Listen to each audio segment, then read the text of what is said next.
Hey friends, welcome back to Black Queer Unapologetic. Today we're talking about gay bars. Places where we can be seen, celebrated, and completely be ourselves. But let's be real, not every space gets it right. The music, the energy, the crowd, it's all plays a part in shaping our experience, and nobody understands that more than a DJ. Today I'm talking to Clif, a DJ who's been in the game for years, setting the vibe and keeping the community moving. This is one you don't want to miss. Ay, black, queer, unapologetic. Black, queer, unapologetic. I know who I am, now you know what I'm about. I say the thoughts in my head out loud. Let's get into it, let's pick up the flow though. Brought to you by the one they call JoJo. Black, queer, unapologetic. Black, queer, unapologetic. Let's go.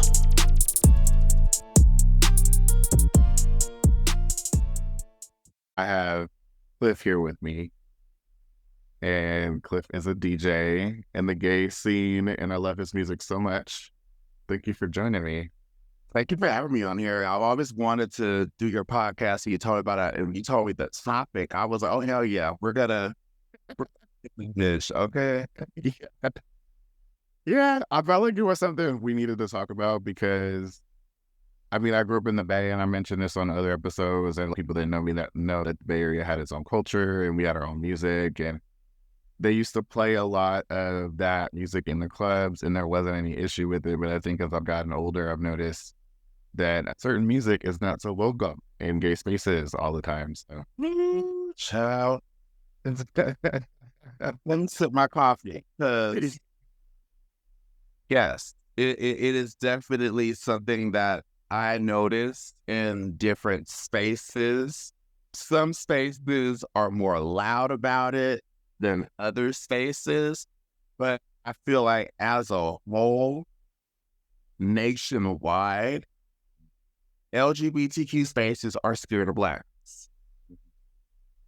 And I don't know if it's because they have seen those fight videos from Bulldogs in Atlanta and assume that we're all going to be knucking and bucking. But, you know, I've seen plenty of fights, and it has been Taylor Swift or Ariana Grande playing. So, we have never outlawed those girls. So why are y'all scared of blacks? yeah, I mean, that's a good question. I don't know. It's weird. Like, I'm just not used to it because I didn't see it before. And then I don't know when the shift actually happened. I just noticed, like, one day I just walked into a gay bar or a gay club and the music was different. And then if they played anything else, then it was like, oh, this, like, people would complain. You could verbally, like, hear people complaining about the music, or the dance floor would clear out. And then you started to see, like, less people of color going to those spaces. I don't know. There was a shift somewhere, and I just don't know when it happened. I just can't put my finger on, like, when it happened.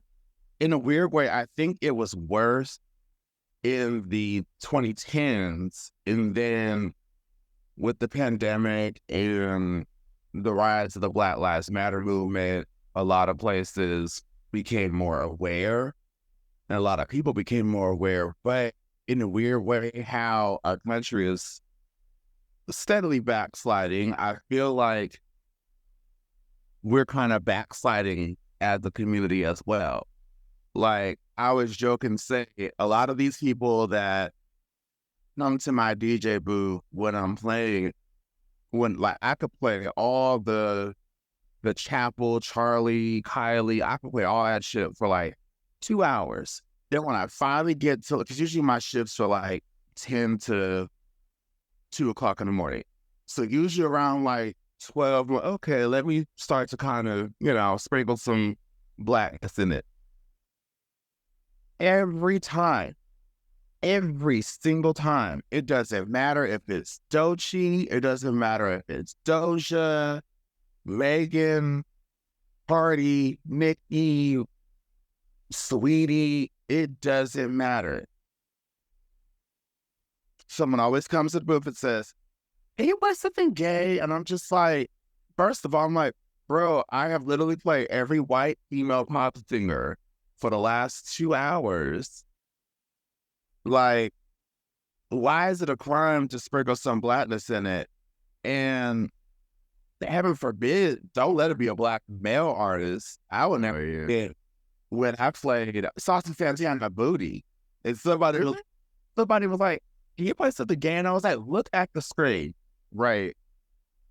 This is the gayest that you get." Yeah.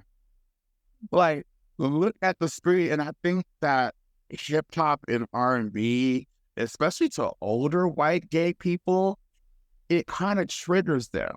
Mhm. But what irritates me is how many times have we seen our non-melanated counterparts say they have a black lady living inside it? Yeah. I've heard those things about people like emulate mannerisms that are typically associated with black people, more so than with black people, black females. You know, it's like, oh, like black women behave this way. And then some people who want to be quote unquote sassy or whatever it is, they emulate that type of behavior, like a Nene or a Phaedra Parks or something like that, where they see it on TV and then they start to copy those behaviors or say the lines and kind of just absorb that into their personality. I'm like, that's not you though, you know, and you don't have to be like that. Like, I mean, every single black woman doesn't act the same. Every single They don't. gay, queer person of color doesn't act the same. Every black person of color or black queer person doesn't act the same. So like, why are you emulating this? And then also don't jump onto the wagon if it's not going to accept everything, you know? It's like, I don't understand that. Like, I don't feel like I have to like do that because I am who I am and I watch what I watch on TV and listen to what I listen to as far as music goes. But I don't know, some people just like don't have a personality, so they just steal one from somebody else. Like, hell, even some of the Drag Race girls. There was a girl last season, a white girl. I forgot. I think it was Q. This is my real hair. And I'm just like, yeah, that's not you. Don't talk like that. Yeah. Like, and it's just so funny how if it's profitable or if it's easy on the palate, it's okay. But let it not be a well-known form of blackness. Let it not be the Beyonce, the Rihanna, the Janet. Let it not be the safe zone of blackness. Then it's a problem. Yeah. But on the flip side of that coin, it's weird because half of y'all are scared of it, and then the other half are the main ones asking me to play it. Yeah. But they want to hear the comfort black songs. They want to hear the Get Low, the Salt Shaker. They want to hear like the millennial hip hop, fake blackness, or they want to hear Sexy Red and stuff like that. And it's just like, sometimes even I'll be in that booth and I'll just be like, what the fuck do you want? Because it's like, you're not going to please everybody. Yeah, sure. But my mindset is, as long as I have actors on the dance floor, that one little person complaining, you know, now if the whole dance floor clears, then we have a problem. But to match what you said about when you're in gay spaces and you see the dance floor start to say when hip hop and R&B comes on, it gets more when I play hip hop. Oh. And it's just so funny because I feel like the ones that complain are mainly the main ones that I'll sit there and I'm just like, okay, I put on what you want, but I don't even see you dancing. You're in the back smoking cigarettes and drinking the whole night. Yeah. But the moment that you hear something that doesn't fit your palate, you want to come in here and tell me.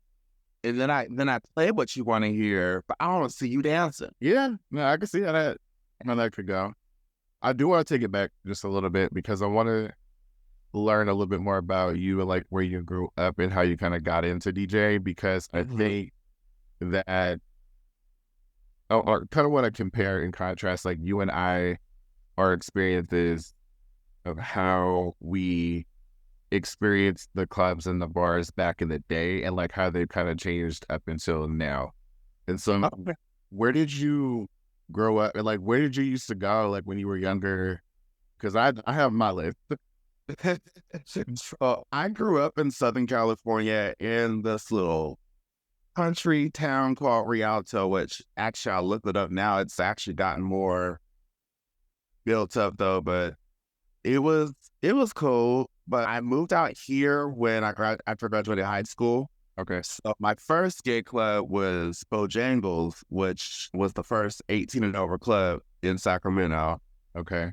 But with the club that I really felt like I was myself and felt that I had more of me around was Ben Bar, the Crib. Yes. Yes. They didn't tell me nothing, bitch. When I was at 19 years old, we go to the Crib. Yeah, we used to cut up tank tops and make little designs on it and shit, looking like a little pussycat dog girl group. Oh my God. We went in there. This was actually, I'm really aging myself. Because I remember the first time I went to the Prep was when Pussycat Dolls first came out with Don't You. And they had a giveaway. And this is when I first saw they had go-go cages, light up dance floor. But like the music was, of course, they had the pop girlies in there, but then they also had the hood shit in there too. Yeah. Yeah. And I fucked with that so much. I loved it. You go in there, but don't be afraid to touch. You know what I thought. Yeah. We used to go in there and we would be in there sweating. And mind you, I was a good Christian kid, so I really didn't start drinking until I was 21. Okay. You better than me. My friend and I, my friend would call us the Red Bull girls because we would just get a Red Bull and we would just be hype. You would think that we was on all types of drugs and shit the way we was cutting up. But we was just dancing because we loved to dance. We grew up on the music videos where they would dance in the club. You would be sweating. You'd be grinding on people. It was just fun. And I feel like that's something that's missing now. Yeah. I remember the Crib for sure. I know what you're talking about, Bojangles, because I remember the name, but I didn't come up to Sacramento until I was over 21. So I didn't really like go to the bars until then. But when I was in the Bay Area, I definitely went to the Crib. I used to mess around with some of the go-go dancers and things like that. At the club poppy night. And I also used to mess with some older dudes that would buy me alcohol back in the day. So that was the thing. I know like the bar was in the front and then they had the back room, like the bigger room with the dance cages and the stage and the pools and all that stuff. And that was a good time. All kinds of music was played. Everybody enjoyed everything. I'm like, now you're talking about the sweat. I'm thinking of the pictures that I have from back in the day because, camera phones was like kind of new. So it's a little grainy, but like then you also had people had cameras and shit. The digital camera in the purse or the digital. Yeah. One big kitty girlfriend. Yeah. Little camera in her bra. Or the sidekick phone. No, but like, I remember all of that. I'm thinking about these pictures, and I am sweaty as hell in them pictures. Oh yeah, like yeah, casual, just cutting out. Yeah, and it was always a good time. Crazy dance moves. People like feet on the wall, all kinds of shit. There's some stuff they don't even allow in these bars anymore. Like if you try to do that, they're gonna kick your ass out. But I don't know if you remember this one. It wasn't a club, but Club Booty. Oh my God. When I was in college, I worked at Starbucks. I would just have a quad espresso in the morning on my shift. We used to cut the thought of being out until the lights come on, driving all the way back to the Bay Area and getting up and going to work at 8, 9 o'clock in the morning. Hell no. But back then, baby, yeah, we used to cut up. And remember Bar on Castro? Yes. Yep. I used to love the Bar on Castro. That was my shit. Yeah. And Trigger. And it. Okay, so San Francisco didn't have as much. Like it was mostly like because Crib was city nights, which was like it was like an 18 up night. I think it was like Thursday night, and then Booty. I forget what day of the week it was, but it would be like Saturday. Because I remember like I would go to them sometimes the same week, and because it was 18 and up, and they still served alcohol, so there were like older people there too. But people would go for the vibe; they wouldn't go for like necessarily like just the crowd. Because a lot of other places didn't play that type of music. Mm-hmm. But if you wanted to get it, then you had to go to Club Booty, or you had to go to the Crib, or you had to go to Bench and Bar. Bench and Bar was like an actual club, though. I think with Booty, it changed locations a lot. Like I remember sometimes at different bars and clubs, and I remember the one that I liked the most was Space 550 because it was the biggest. And so like when they had it at Space 550, it was always like super fun because more people could get in and you can meet like a lot of different people. And it was always a really, really good time. But they don't do stuff like that no more. And, you know, San Francisco like had its own, which I don't even think it has anything now, to be honest. They got a couple of things now. They got. Well, I never got the chance to go because I'm always DJing when these events are happening. Yeah. Reparations. That's at Oasis. Okay. What else? Yeah. We got to make a night to where we go down there, all of us, because my friend Will, who's a go-go dancer, shout out to Will, he dances at Reparations, and they have different theme nights. They had a Dreamgirls night in December, and that blew up so much on social media. And basically, it'll be drag performances with the theme, with the movie, and it would just be so much blackness and black dancers, black drag queens, black DJs, black music the whole night. And that is just the vibe. I've always wanted to go, but I never got the chance to go. They have that, and then they have something at Bo called Us. I never got the chance to go there either because like I'm always working on the weekends. But yeah, they have some events out there that are holding it down for us though, which I'm happy. I just wish that we would have stuff like that here in Sacramento. Actually, I have had the opportunity to do a black beach cookout event last year At the river. I remember. Yeah. Yeah. And they do it. They're going to be doing it. Actually, I just got messaged if I wanted to do it this year. They're going to be doing it at the park every weekend starting in April, from April to the end of summer. Oh, what park? I believe it's going to be Southland Park. Okay. Yeah, so some things going. It's just that I feel like we could have more. It is no thing to other cultures and like that though, but you know, if every gay club can always have a Latin night, I think some clubs have K-pop nights and stuff like that. So it's just like, don't be scared. We come out too, you know? Yeah. Yeah. I feel like so I thought about that before because I noticed that every club does have a Latin night. And there are a lot of clubs that have a lot of other themed nights, but the one that is missing is a hip hop night. You know, the one that is missing is like, and I used to do the R&B. It wasn't even. It was like a night at what's it called now? Rofco's. What happened with that was the promoter. This is what pissed me off. The promoter for that wanted to charge a cover to get into that, and I'm just like, why are you charging a cover to get into that when people could go next door and hear the same thing in a bigger space? Yeah. And they couldn't go in and out. And then she wanted to move it to a Saturday. And I was just like, yeah, you just killed your own event because you're competing with other places. And so it just fizzled out. When I started it was perfect because it was Friday. It was happy hour time. You know, a lot of the aunties and aunts, we prefer happy hour time. Yeah. I feel like that was a time that was not so overly saturated. I would love to bring something back, maybe move it to a Sunday afternoon in the summer, because I feel like that's something that we are missing is a day party. Yeah. Sundays used to be lit out here. Okay, so I've only lived here. I actually want to ask you this because when I used to live in San Francisco, it gave me like, you know, the things that are happening in San Francisco now as far as, you know, POC parties and things like that, they're happening at night. And when I was living in San Francisco, I lived there from 2014 to 2020. But there used to be a party. It was a day party called Swagger Like Us at El Rio.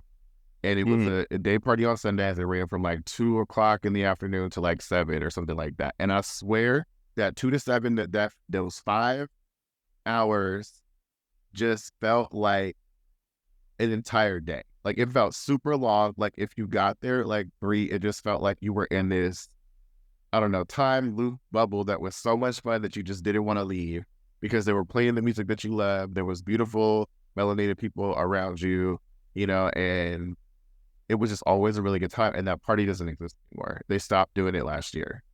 Oh, And I guess the question that I have, because when I moved up here, it was during the pandemic, so everything was closed.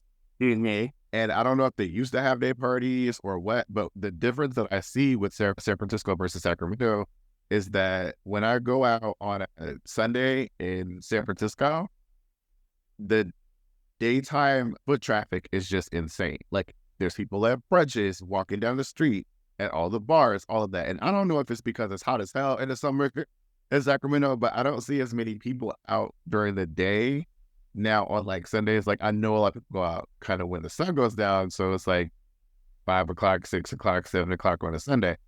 Like you said, like the aunties and uncles, like happy hour. I'm a little bit past go at, like, if I got work the next day, I'm not trying to be out super late or whatever. For me, super late would be like after 9 o'clock. If it's after 9 o'clock and I gotta work the next day, maybe even push to 10. That's all I got in me for that day, because I have to have a lot of patience for my job. So go ahead, you already know. But I don't know if that's like a post-pandemic where there's like not a bunch of people out, or if there used to be day parties in Sacramento that, there was more people out and they just don't exist anymore. And that's why the people are not out, because there's no actual event going on. Like, can you speak to that a little? Well, it used to be back in the day, they used to have, because Mango's used to be this place called Headhunters. That Okay. was the original brunch spot back in the day. I'm talking like the mid 2010s, late 2000s to like the mid 2010s. And then Sundays would be tea dance at Badlands. Like a lot of like the older people would be out. Or Miss Jerry, we used to call her Uncle Preston Curl because she had that. Well, she's the hairstylist, so her hair would be swoop. She always have a little swoop bang, little T-boz cut, always. And she'd be dressed to the nines, and she was a seamstress too. She would make her own. Oh, wow. And Sundays used to be, you go to brunch, and then you go to the Merc, and then you go to Badlands. Badlands will open at like 2 o'clock, 3 o'clock, and it will be packed in that motherfucker. And I'm talking like people be on the patio, people be out, and it would be packed. And it was like old school, like Janet, Cheryl Lynn, Evelyn Champagne King. Like, it was weird because it was black, but it was like auntie black. And of course, you would have like the Madonna and the stuff like that too, but it was a big turnout. And I think the combination of the pandemic and also that generation really kind of aging out. Yeah. Because there was this old DJ named Clay, older man. He retired right before the pandemic. He Okay. came back a couple times after, and I noticed that when he came back, it would be packed. So I feel like the recipes are not transferring to the later generation. So that's because now Sunday is really the only thing keeping the lights on over there is a drag brunch on Sundays. Yeah, but I feel like I don't go out as much as I used to, and I'm like trying to get out more. So, we'll see. But I think, because from what I've seen, as I mentioned, I don't like to stay out late, so I typically will go out earlier. So I'll do like a brunch. I may not go to drag brunch, but I'll go, to brunch or something, and then I'll go to Depot if I get there around 2 or 3 o'clock. I'm probably gone by like 6 or 7 at the latest. Most of the time, somebody's having like a birthday or something like that, and the crowd is kind of inclusive of who's in that birthday group or whatever else event is going on for somebody. But I miss it. Like, I miss a really good Sunday fun day type of thing. And Mango's has a space because it's outdoors. It's not really LGBT anymore because I know, which sucks for the girls back in the day.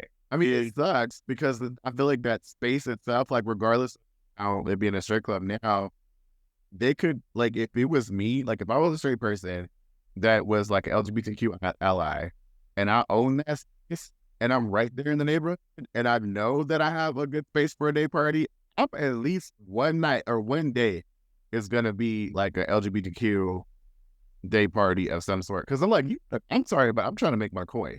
So why did you say that? Because I remember this. This was actually the weekend that they started shutting things down.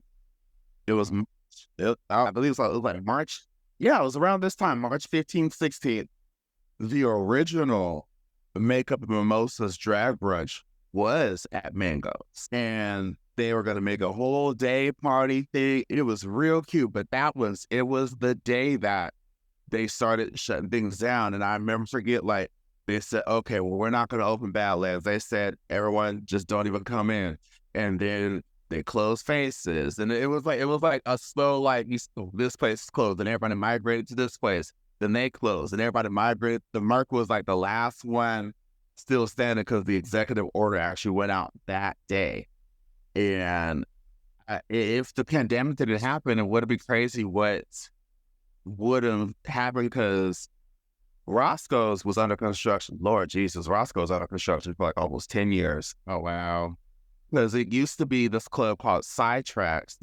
They used to have Sunday drag shows there, and sometimes a RuPaul girl would be there.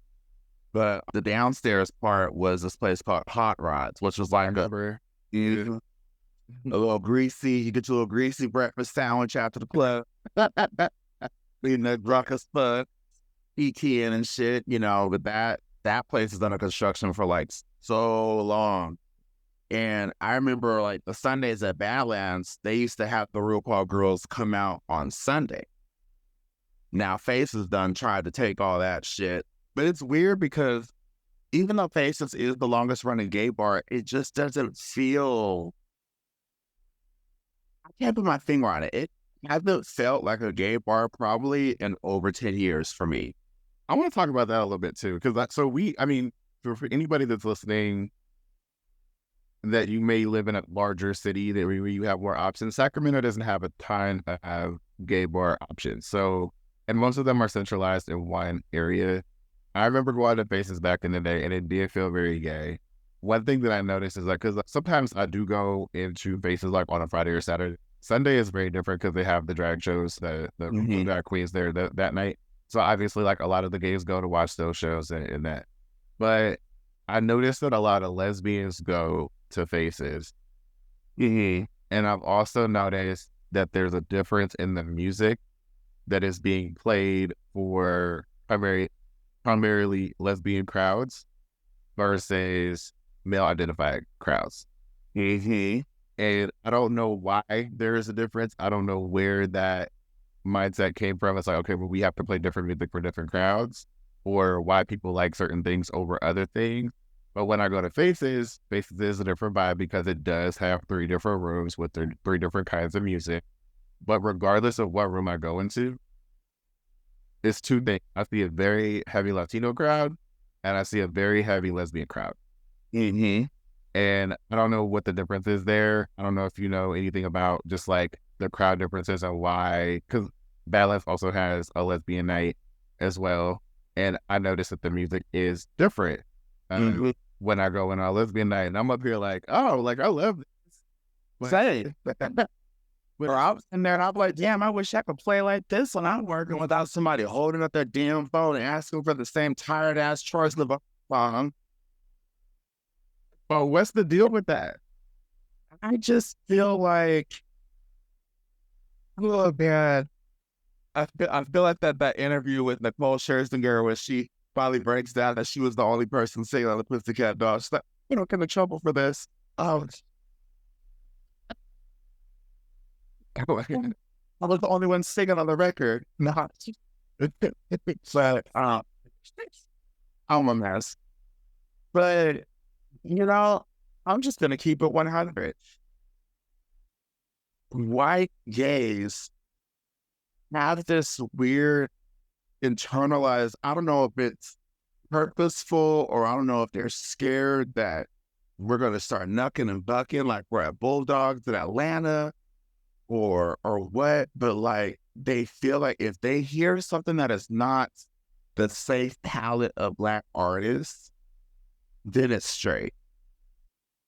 Like this one guy was like, you're playing this music and it's turning this club straight. And I said, is it straight or is it just a lot of queer people that you don't recognize because they're not your friends? I mean, that's a valid question.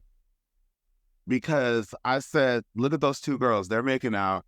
Those 2 boys, they're dancing on each other. Yeah, may not look gay because they're not in a crop top or some stereotypical Caucasian gay look, but they're still gay. Mhm. And, and my thing is, when I DJ, I try to cater to everybody. I don't Right. just stick to one lane. Like on the flip side of the coin, I'm not gonna play hip hop the whole night because I need to switch it up and cater to everyone. Right. But That's fair.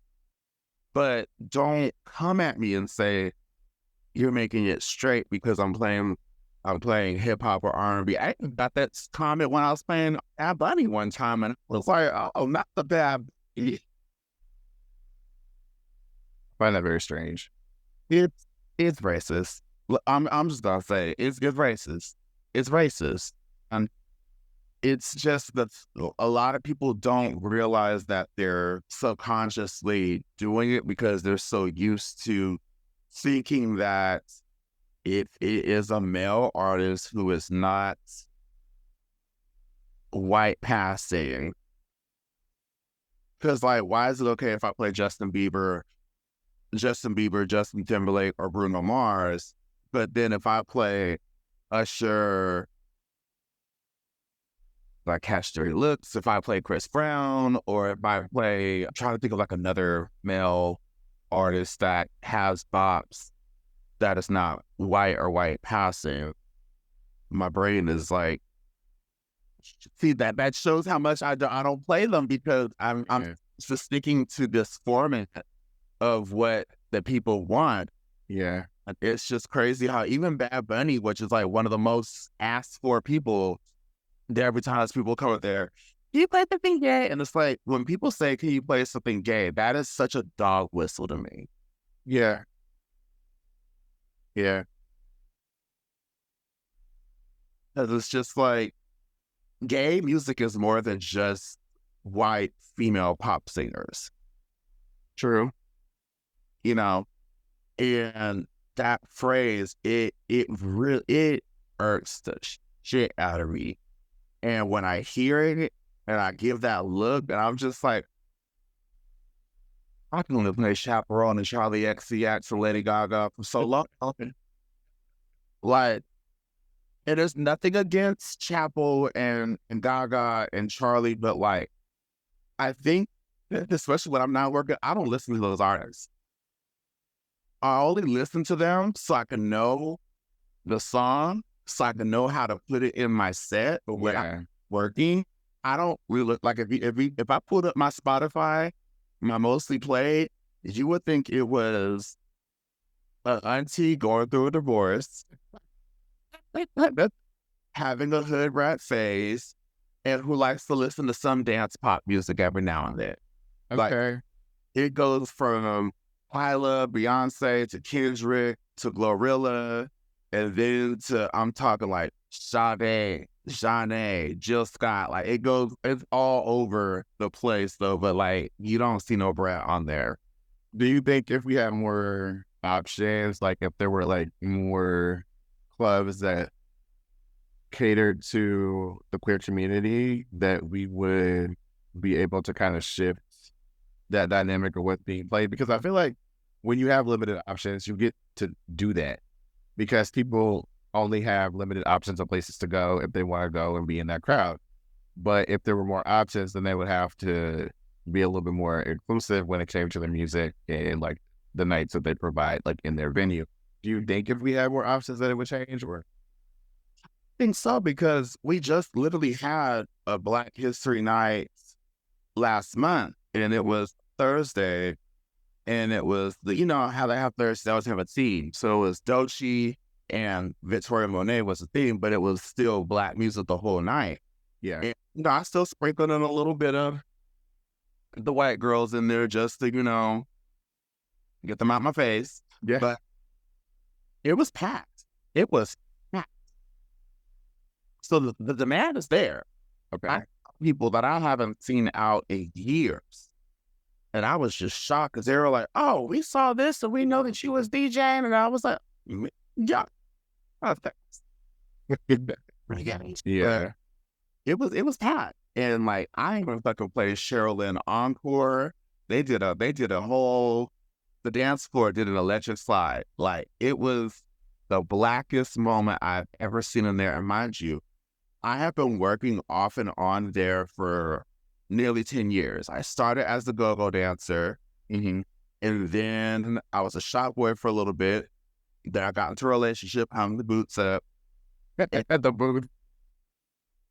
Well, because I was like, girl, I'm pushing 30. It was a different time though. So we didn't like, I would say the standards have changed for the better when it comes to like the dancers and stuff like that. Now we have female dancers, trans dancers, different body types now, which we have back there, which I'm so happy that we progressed with that. Yeah. Back then, it was very white. Yeah. Very mole rat, can't have no hair, very, it's different. So now we got to this point, and it's just like, I see the vision. Like that Thursday night, I was like, oh shit, we really showed up. It was packed. The music was not just like current, but it was like old school, a little bit of everything, and everybody loved it. No one bothered me at all that night. And I was just thinking, I was just like, wow, like, if we could have this on a Saturday and really show up for each other, that would be phenomenal. But, and people complain about it not having blackness and not having hip hop and R&B. And I had to remind people, like, when I was a go-go dancer, that was like 2010 and about 100 pounds ago. You would fine. The only hip hop you would hear is if it was a feature on a pop girl. Okay. And that was it. Like, you couldn't play the standalone Nicki Minaj songs unless it was like Starships or Super Bass. That was it. That was pushing the line. So let's not forget how far we've come. Now, there's still room to grow, but we came a long way from how it was back then. And that's how it was for a lot of gay spaces back then. And when I went to San Francisco to another club, I ain't gonna say no names, I believe, a sticker on the DJ booth that said, no hip hop. And I was just like, wow, we're doing this. Mind you, this was like 2023 when I saw that. And I was just like, I bet y'all posted a black sticker on your social media during 2020. So I pulled up, the black square. So I pulled up the club's social media and I got to scrolling back. And I was like, we're going to 2022, 2021. There go the black square in 2020. And it's just crazy how so many spaces and people that we know were very performative during that time. Yeah. And boycott this and da-da-da-da-da. And it's just like, okay, you're doing the song and dance routine, but do you really mean it? A lot of people don't. I mean, they pick and choose when they want to be allies and support and all of that stuff, Even with the stuff that's going on right now, I don't want to get, like, super political, but, like, with the Latino community and the current things that are going on, people will say that they support and do something, and they're the complete opposite of what an ally would do. We stand in allyship with the Latino community. Oh, I don't want to hear Bad Bunny at a gay club. Or, we Black Lives Matter, but why are you playing Glorilla? Why are you playing A. Marie? Why are you playing, a black artist? How dare you play a black artist that I don't know? I mean, the crowds, what I have noticed, which I do like, is that the crowds tend to be diverse, but it's hard to keep the crowd diverse when we can't include everybody. People go, like, they come in, they go, versus staying because they don't feel like they are included in the space, or they're not getting the music that they want, or they feel like the people that are in the space are excluding them from the space, like jumping in front of you at a bar, that kind of thing. And one thing I do like, I will say this, this has happened to me many times, where somebody that does not have as much melanin as I do step in front of me at the bar as if I'm not there, in order to get a drink. And there's no line. Like maybe it's just like one person in front of me and nobody behind me. And then while standing next to me, they will go right up to the bar and try to get into the front. But one thing that I've learned is just like, if you really get to know your bartenders and they don't let that shit happen. Oh, I think I was with you one time when that happened. Yeah. Both looking at each other like, and then the bartender was like, what can I get you guys? But the bartender just went straight to us. Yeah. Yeah. The white boy was like, and we were just like, you know, it's crazy how there is this weird kind of like invisibility when it comes to Blackness in the gay bars. That's actually why I stopped go-go dancing. Because back then, we didn't like how, shout out to Will, Kellen, all the Black dancers at Badlands now, because y'all turn it. But back then, it was like, I was ripped. I was in the best shape of my life, but had to do twice the amount of work to get barely the recognition of tips. At this time, we had a couple porno stars working, and we had a couple of other boys. And mind you, they were part of the Rhythmless Nation. They had no rhythm. Rhythm was not in the room with them. Yeah. No Rhythm Nation. I was locked to them. And I started to fuck with me because I'm just like, I'm always told how good of a dancer I am. I'm always told I was entertained. But why is it that I'm only bringing home maybe like $70, $60 in tips, and then here go No Rhythm Tyler over here, $200, $300, just standing there. Yeah. And I'm giving I'm giving you all this. I'm giving you all the moves, and it really fucked with me. And then how I fell into DJing was I was going through a really bad breakup. It's funny how everything happened right before the pandemic. This was probably now like summer 2019, and the man that got me the job, he doesn't work there anymore, but he was like, "Oh, I know you know so much about music. Why don't you try?" I was like, "I don't even know how to DJ." He's like, "Well, I can teach you." And I just did a couple of shifts at the Depot. And mind you, there's no mixing at the Depot. It really was just the playlist day back then. Right. And my first Sunday I was in there, I was playing like, I was all over the board. I was playing like, Madonna, and I was playing foreign girls too. But my thing with Sundays is I feel like Sunday is like a day where you can really kind of like reach into the vaults. Cause that's like the old school day, So then I'll never forget, I played Tony Braxton Please.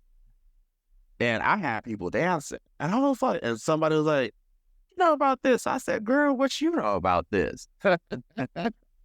That was the theme for like weeks, was just like, so while I had more people vibing and dancing at the Depot, and Badlands would be empty. Mm-hmm. And mind you, they had somebody in there that was actually mixing. I was just doing a playlist. So mind you, I didn't even start mixing yet. And then when I started to learn how to mix and started to really kind of like take that seriously, we'll always play, of course, I would play what the formula was there, but I always put my type of flavor on that too. I feel like every DJ puts their flavor into what they put out there. Of course, it's just like working on the radio station. You have a format that you have to follow.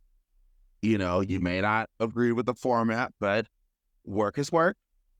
And, as long as you fit that format, but put your own little stank on it, if you build it, they will come.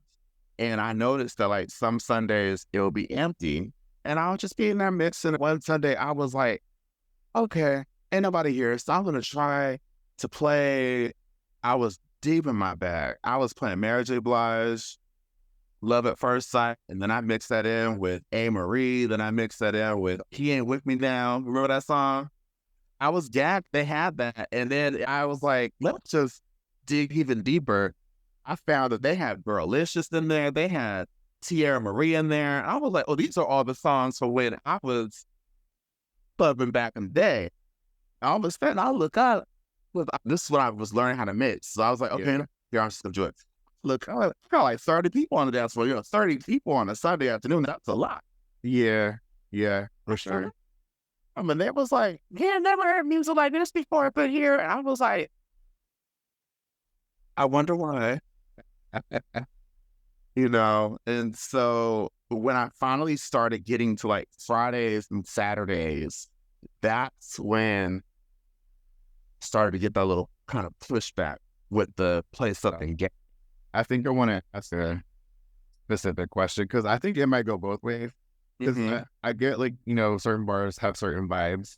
And so you play certain things, like if it's Latin night, then you got to stay in a certain parameter. If it's like a pop night, you got to stay within a certain parameter where you can get away with like a little Nicki as a feature on somebody else's track. So when you say pushback, it's from the crowd or is it from work? Like it's like, oh, like this is a little bit outside what we need, or because I know people bothering you, and I don't like to see that people are bothering you because it is hell of annoying. Like even just watching it happen. I'm like, can y'all just chill? Every single song is not for you. It's people really, because like we have a format, and like the format is much more. It's not as like as it was back in the day. Okay. The format now is just you have to. They don't want you to stay in one genre for too long the whole night. Like even if it was like fist pumping, like for example with the Lady Gaga night last Friday. Yeah. And I could tell, I was like, okay, I done played this lady so much this night. I'm tired of hearing this lady's voice. I could tell I was looking at the crowd and I could see some people being like, and even though it said Gaga night on the screen, and I was like, okay, I'm going to switch it up. I'm going to play Doechii. I'm going to play somebody else. And it was so funny because, mind you, the crowd was about the Gaga, but I could tell some people were getting burnt out. And then there was one girl, I know she ain't listening to this, but this makeup on pigtail fucking bitch. I'm gonna send you the damn video on Instagram. Oh no. I took a video of this bitch. This raggedy fucking bitch. I cuss on there kind of. Yeah. Raggedy sucking bitch. Bitch. She stood there, and because I was like, okay, I want to ration Gaga because I'm not playing Gaga for 3.5 hours straight. Yeah, I'm her a lot, but I'm a ration her in. So I played Applause by Lady Gaga, then I mixed it in with Chaperone, HOTTO, same BPM, same type of beat. The moment that every time I switched to somebody that was not Lady Gaga, there was this girl. She would go like this from the dance floor, and then as the got longer, because I was a little sassy. I got on the microphone and I was just like, if you want to hear something, you can always come up and ask, which is true. You can ask.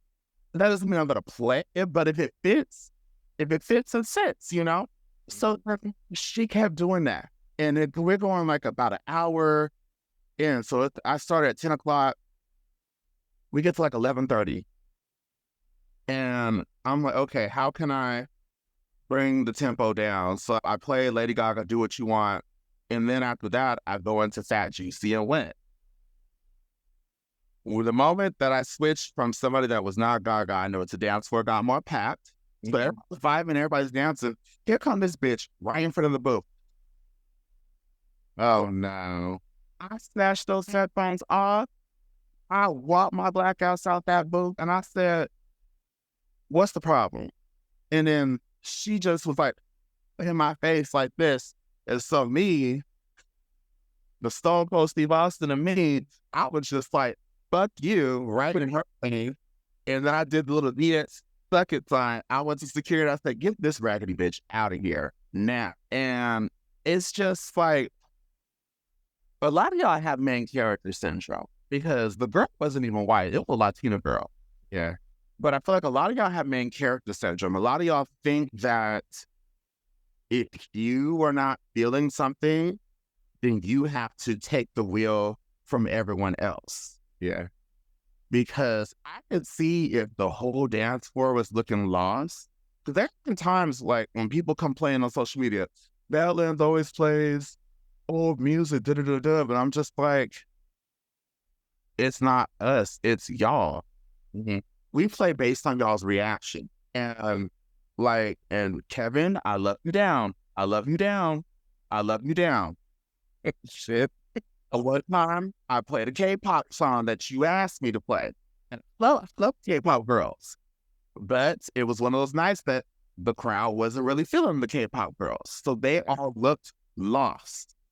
Like the moment that everybody goes from this to this, you got to pivot back to make them go like this. I DJ'd in Sacramento, I DJ'd in Atlanta, I DJ'd in San Francisco and Oakland. Of all the places I DJ'd at, Sacramento is the most pickiest, backwards place because y'all bitches complain about us not playing new music. However, y'all only react and go up for old music. Yeah. Yeah, I mean, I've seen sometimes where older hip hop has been played and I lose my shit, especially if it's like one time they played an E40 song and So, I lost my shit. I'm thinking like, what the hell? And I get like you got to play based on like the reaction of the crowd because if you kill a crowd based on playing the wrong music, you know who's there, then I think you do a good job of like balancing what the crowd wants versus like majority of the crowd. Because like I mean, let's face it, when you walk into a lot of these gay bars, not even just Sacramento, a lot of these gay bars in California, you don't see like a huge black crowd. You just don't. Like you got to go to Oakland. Like you really got to go to Oakland, or it has to be like a specific night or something. And I think you do a good job of balancing what the crowd is reacting to and also adding things in for people who are the minorities in the crowd. I feel like DJing is a 40-60 thing. It's 40% technical skill, 60% of reading the room. Mm-hmm. You know, because reading the room, it's not even just a black or a minority thing. It's also a vibe thing. Like if it's a Sunday and it's an older crowd, I'm not gonna go in there playing no damn Sexy Red and Chaperone and Charlie XCX. I'm gonna play shit that I know the older crowd likes. The older crowd wants to hear Janet. They want to hear Madonna. They want to hear Whitney, older Beyonce, millennial core stuff. You know, it's really about reading the room. And I have been at events where the DJ, I don't know if they, because sometimes some DJs make their set before. Okay. And that's all they'll have. For me, when I DJ, I don't go in there with, unless it's like a theme night, like the Gaga night, I don't go in there with this in this order and that's it. I go based off of what I see. And also too, I'm not gonna play the most like everybody's on the Abracadabra right now. I'm not gonna play Abracadabra right at 9 o'clock when I walk up in that bitch, because I'm not gonna play it again at 12 o'clock. You know, it's about pacing, it's about reading the room, and it's also about pivoting to what the reaction is. Mm-hmm. So you may think that what may work one week will not work the next week. Yeah. Like I got a DJ today at 6 to 9, and it's St. Patrick's Day, and that is a white people holiday. I don't know what I'm gonna get when I walk up in there. So, you know, but it's also weird too, because I can't really judge a book by its cover, because it's funny because I'm thinking I'm gonna have to be in Charlie XCX Chaperone. Then here comes Samantha asking me to play E40. And then here comes Tyler asking to play Sexy Red, and then my hands are tied. I'm like, shit, that's a little too early to play on that. You know, it's like, now I will say I had one complaint to me that did really want, I almost cried. Oh no. It was a black guy. He called me Uncle Tom because I didn't play Sexy Red. When you didn't play it at all, or because he asked for it and you didn't? He asked him for a song that we didn't have. Oh, I see. And, you know, and I was like, I'm sorry, I don't have that. And also, it was like 6 o'clock. Girl, I'm not playing Sexy Red at 6 o'clock. Like, it's especially when the rest of the room, like I looked at the room was very old and everything like that, and it was the owner was there and stuff, and I was like, I'm not trying to, it's, I'm not trying to get chopped, you know what I'm saying? I don't want to get a talking to or anything like that, but like a lot of times people don't get it and they think that it's you, or they'll think that, oh, that's racist, whatever like that, and it's just like, well, I have a format to fit, and also what you're asking me is not fitting the vibe of the room. Now, if it was a whole bunch of young 20-somethings in there, hell yeah, I'll play that shit. But everybody else in there was like 40 and up. I mean, that gets under my skin. I'm sorry that happened to you, because I feel like that happens to me all the time too.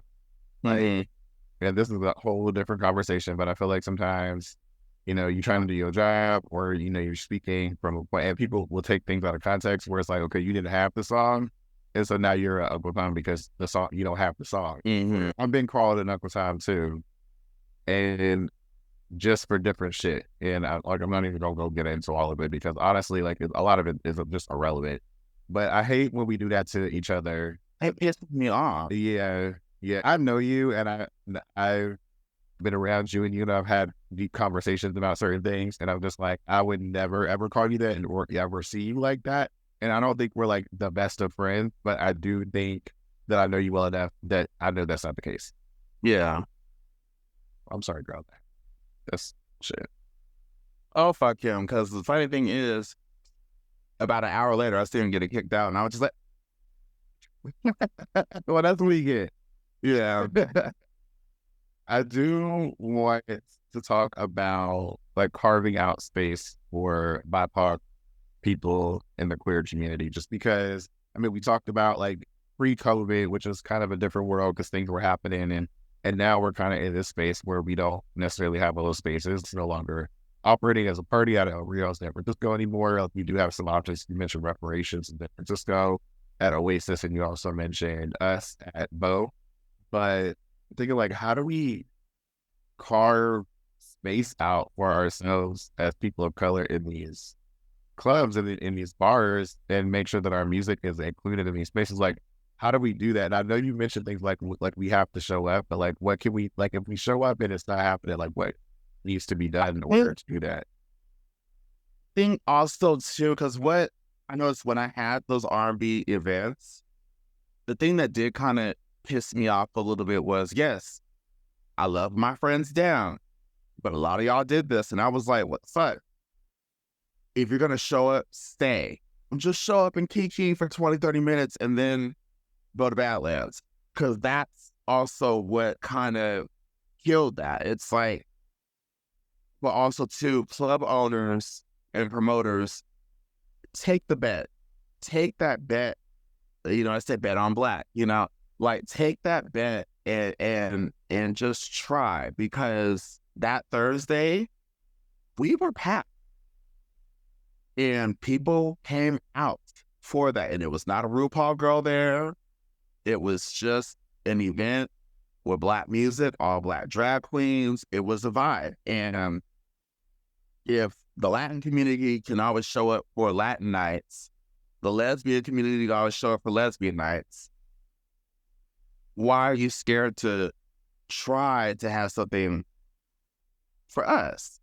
And it's like I feel like we have tiptoed around asking that question. We have kind of been scared to really do it. And hell, even me talking about it right now, I'm like, oh, I hope I don't get a talking to. But then I'm also like, well, girl, I have a day job. I'm fine. But, like, you know, I also don't feel like you said anything that is, like, derogatory towards is the business, the crowd, or anything like that. Like, these are experiences of things that have actually happened.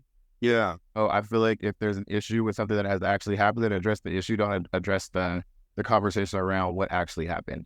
Exactly. Yeah, because it's just like, just try. Like, I don't know where this fear of having something for black people is from. And it's not just our spaces. I see it at so many different spaces. Like, I don't know if they're afraid of fights. Like I said, every fight that there have been very few and far fights at Badlands.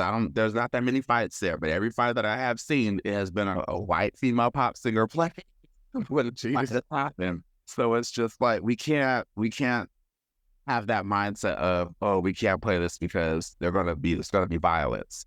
And that's not the case, because violence happens with alcohol.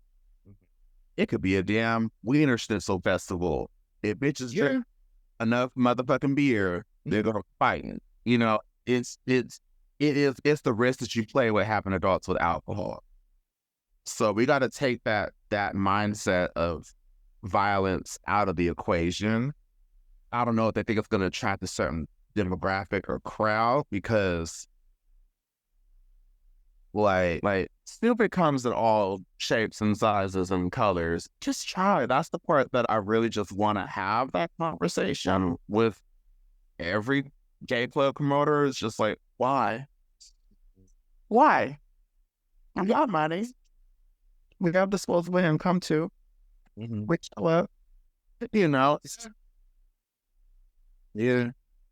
I feel like I didn't mention this when we were talking about the crib, but there was a point where the crib was it was changing, like where they were, was running it, things like that. And it was kind of phasing out. Like it just wasn't as consistent. Some Thursdays they would do something. And I remember, because of the way I would dress, and I still kind of dress the same way. Like if anybody like sees you dressing in like anything that's like baggy or, I don't know, like quote unquote straight clothing, I don't know what the fuck that means. I'm like, girl, this is just clothes. Stupid. Yeah, these are clothes. But it would be like, they would check ID and they'd be like, do you know what kind of clothes this is? And I'm like, yeah. Like, what the fuck does that mean? But it was to be based on the way that I presented. And I'm pretty sure it also has something to do with my skin color. But okay, so it's a black person dressed this particular way, going to this type of club. We just need to confirm whether or not he's gay or not. And I think that kind of happens even in the bars now, where it's like, okay, there's too many straight people at night, but I think it's based on appearance. It's based on, like, and then if you see those people dancing to music, like say if you play some hip hop music, some people start dancing to that music. It's like, oh, there's straight people here, and like, you know that person's straight. Like some of these people be sucking more dick than you. Girl, some of your friends say that shit every weekend. It's just, I don't go to the clubs anymore because it's too straight, and I'm like, is it? Or is it just a group of people that you don't know because they're not your friends? Yeah. Because from a DJ's perspective, I look out on the dance floor. Yes, I do see some straight people on the dance floor, but it's still gay as fuck. It's still queer as fuck. Yeah. And they say, oh, it's too many straight girls. How do you know that those girls are straight? Yeah, you don't really know that yet. I mean, that's also another conversation with, I think I want to get into. I need like a lesbian on this. Come on here and talk about that. Misogyny in the gay bars is disgusting. Yeah. Because one time I was DJing the Honey event, and this explain what Honey Pot is, because some people might not know. Oh yeah. So Honey Pot is a night for the bear and leather community. So it's a night where we have more of our full-figure menses on the boxes dancing. They can wear the leather harnesses, and they call it Honey Pot because like a bear loves honey. And that night there was just a lot of, it was a packed dance floor, but it was a group of girls that came in, and they're having fun. So for me as the DJ, I'm like, hell yeah, I got a packed dance floor. We're gonna make it work. And this guy comes up and he's all like, you do something about the girls on the dance floor. Can you change the music up? And I'm like, I'm literally playing Rihanna. Yeah. Like, what more do you? I feel like that Tyrese video. What from? Like, sometimes I really want to scream that on the microphone. Sometimes there's always that one person holding their fucking phone in my face. Like, your goddamn hand down. It is so fucking rude to hold your phone up in a DJ's face and ask them to play something that is the complete 180 of what's being played. If I'm playing Chaperone, why are you asking to play Sexy Red? That don't fit. And that doesn't fit the other way around either. And if the dance floor is packed, bitch, I'm not Touch Tunes. I'm not Spotify. You can go on to the Mercantile Saloon. You can put your $5, and mind you, you gotta pay to play the music on the jukebox. What? It's okay to ask me to play shit and not pay me. I don't work for free. Slavery, you know. That's the shit. And I'll never forget. I was getting real petty in Black History Month. I was like, every time somebody asked somebody something, I'm like, you're asking me to work for free in Black History Month?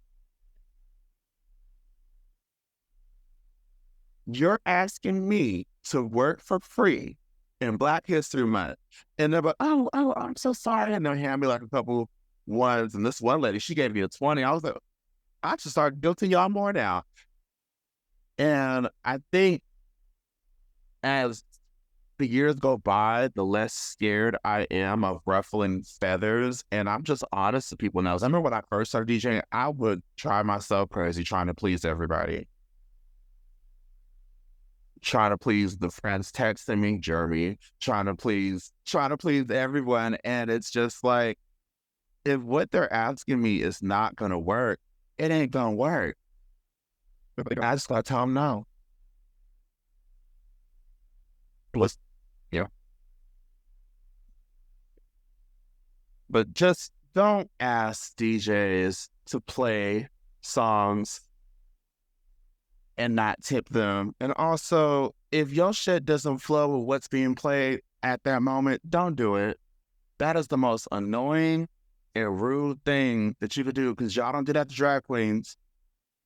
Y'all don't hold up your phones and tell drag queens to perform a Charlie XCX song when they're performing a Lady Gaga song. Like, you don't do that. But I feel like DJs are asked a lot, but given so little. And, especially like celeb DJs, because y'all spend hundreds of dollars to go to these circuit party DJs or go to like Avicii or go to like any of them. And this isn't shade, but like a lot of them, their mixes are already pre-made. Okay, I see. And it's like something that rubs me wrong when I see those videos of people, and it was like a DJ in like a little cunty dress or something like that. And like, they'll be sitting there twisting all the knobs and pushing all these buttons and stuff. And I'm just like, girl, you're a lip sync in a DJ set.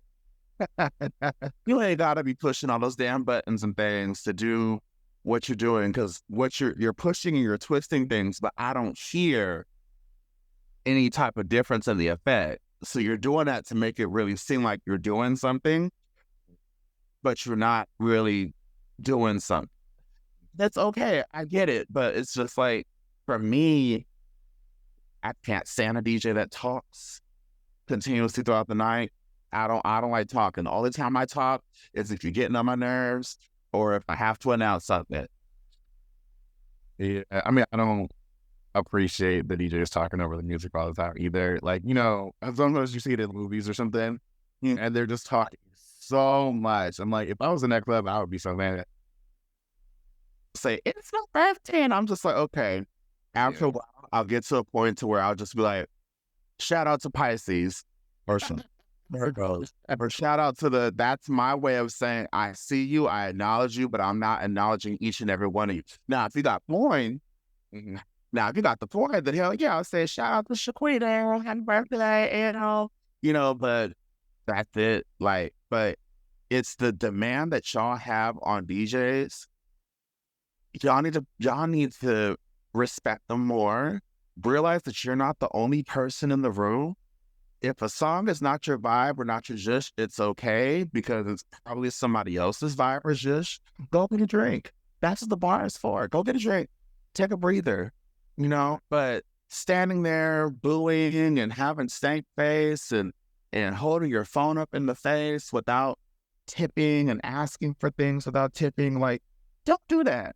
Because all that's going to do is just piss me off and not wanting to play your shit even more. Yeah, I mean, I feel like a lot of DJs probably go through this. Mm-hmm. Some of them probably don't even say anything about it. They're just kind of like, whatever. So if anybody's listening to this, just respect your DJs. Like, appreciate that this is a job that they do and that they're here to entertain you, but also they're not here to work for you and Mm-hmm. do everything that you say. Like that's not the job of the DJ. Also, you're in a club full of hundreds of people, so everything that's being played is not for you. Exactly. There are some songs that are very popular that I don't like, but I play it because I know that y'all like it. And everyone's different and everything's not for everyone. So stop having this main character syndrome. Like, chill. You know, there's this saying that I like. It says, "You see who people really are when things don't go the way they want them to." Ooh.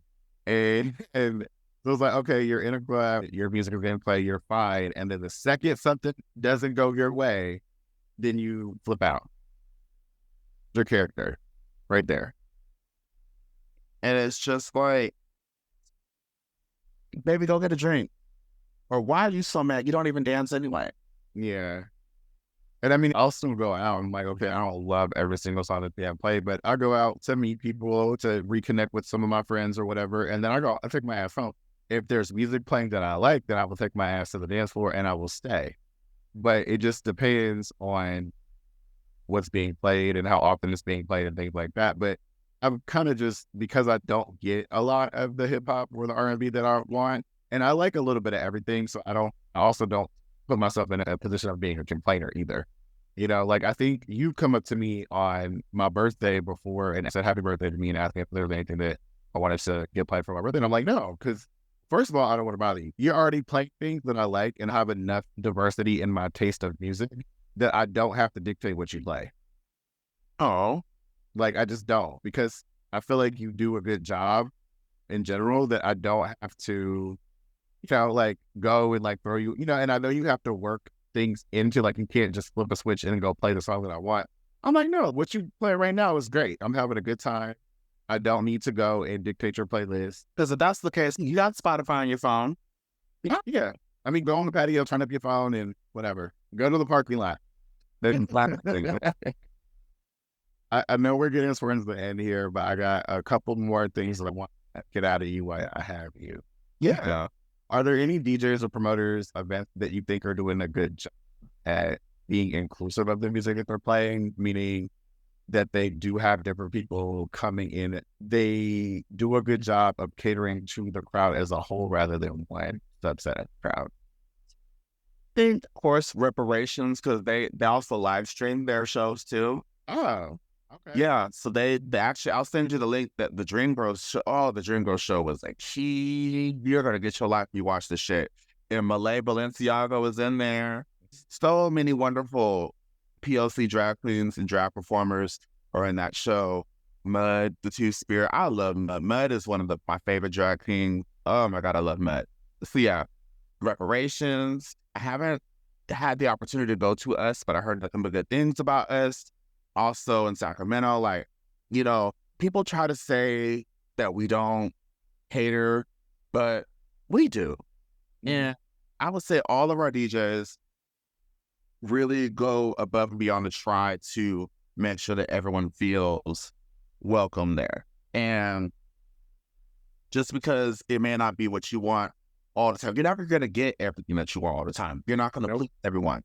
But I will say all of our DJs really go above and beyond to try to make sure that everyone feels welcome. Also to, like, even if it's a genre that we may not really know, like I don't know that much Latin music, but I try to get versed in that. I don't know that much K-pop music, but I try to get versed in that. But okay, this may not be my vibe or my zhuzh, but I see it gives you life, so let me get more knowledgeable of it so that I can provide that to you. We got so many wonderful Mario, like there's so many wonderful DJs that provide that to you. And also outside of Badlands, we got DJ Amen. We got, well, I don't know his DJ name because I always call him by his real name, but my friend Ben, DJ Technician is his real. I just had to pull up my Instagram right now, so let me get his real DJ name, DJ Technician. Those were the DJs that actually helped me with the Black Beach Blackout. And just being around their energy really kind of helped me learn and reach into myself. Because I know when I first started DJing, I was kind of scared of being too black. And now I'm like, nah, you're going to get the blackness. Like, Yeah. you're going to get it. You know, it's going to be ingrained into this. And if you don't like it, it's okay. Like, I think the one thing about DJing that I can appreciate from learning from all these people is it's don't take it personally when that one person does kind of give you that look or that thing like that raggedy bitch that weekend. She just caught me on I shouldn't have gave her that energy, but honestly, she deserved it. I mean, you get what you give. Like you have in this energy, and I'm like, I'm taking it. You keep pushing me. I'm sorry. Like, sorry, but I'm not sorry. Like, this is what's gonna happen. Yeah. But like I would say DJ Amen and DJ Technician really helped me learn that, hey, you're not gonna please everybody, but you get more when you are yourself. Because the crowd can tell when you're watering yourself down. And when you are your authentic self, when you're having fun, they're having fun. Because if you're not having fun, they're going to know and they're not going to have fun. Right. It sounds like you had a really good support system going into your DJ journey. Yeah. It all just fell in my lap. Like I said, I had a bad breakup and I got asked to do this and I just fell in love with it. It was like but like a little validation, you know, we all do. And I would be a lying whore if I sat here and said I don't. We all do, whether it's with your body or whether it's with sex or with something. And it's nice to be able to get the love from something that I'm providing from the heart as opposed to like, you know, when I was go dancing, it was my body or, you know, something like that. It's something that I actually put my heart into.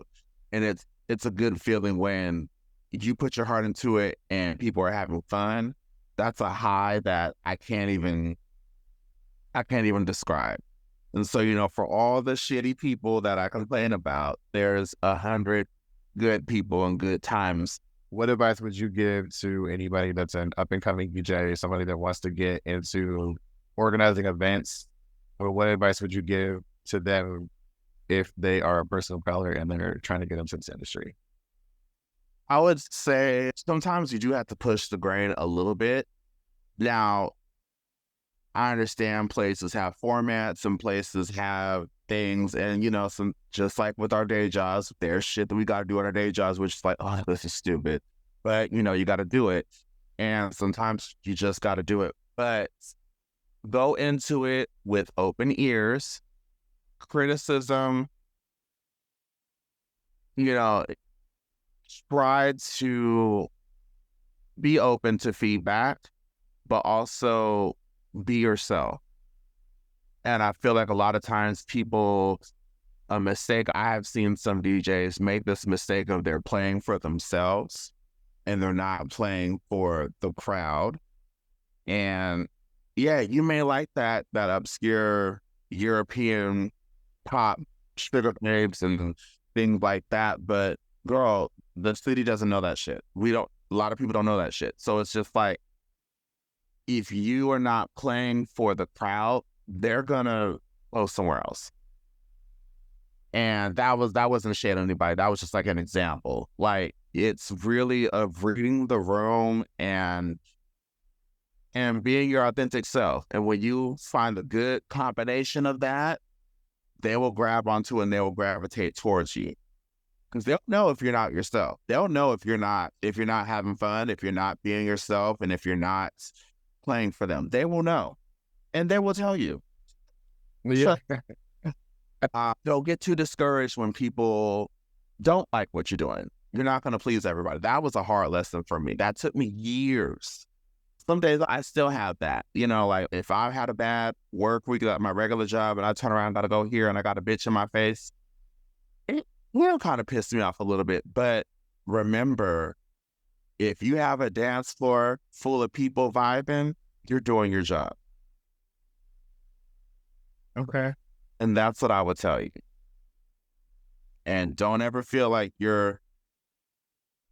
it's good to be confident, but don't be like, oh, I'm that bitch, because there's somebody out there that will be able to do all these things and more. Like, that's why when people say, oh, you're the best, and I was like, no, don't say that, because there's things that I can still learn. There's things that I want to learn to do, and I'm just me, you know? And when people say that and they try to like disparage other people that I work with, and say, you're better than such and such or this and that. And it's like, no, don't disrespect that person, because that person works hard too. So don't get too big for your britches, because you will get humbled. That's what. Yeah.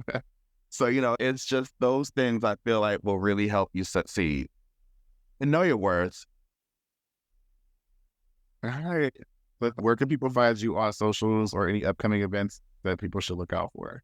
So my Instagram and my Twitter are Cliffy's World. I'm also on Blue Sky, the same thing as well. And then the next few weekends, I will be between Badlands, the Depot, and Roscoe's for Drag Brunch. So you can find me there at those 3 places. Thank you, Clif.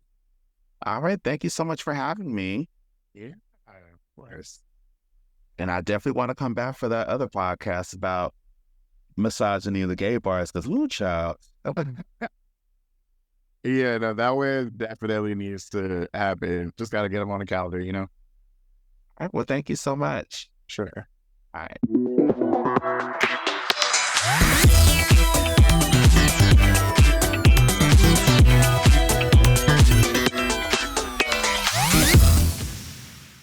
If there's one thing we know for sure, it's that music isn't just background noise. It's the heart of the spaces that we enter into. And DJs like Clif, they do more than just play songs. They create moments, shape the culture, and make sure that we feel something every time that we step on the dance floor. Whether gay bars have been your safe space or you're looking for one that feels like home, just know this: you deserve one that celebrates all of you, and the right music, the right vibe, that can make all the difference.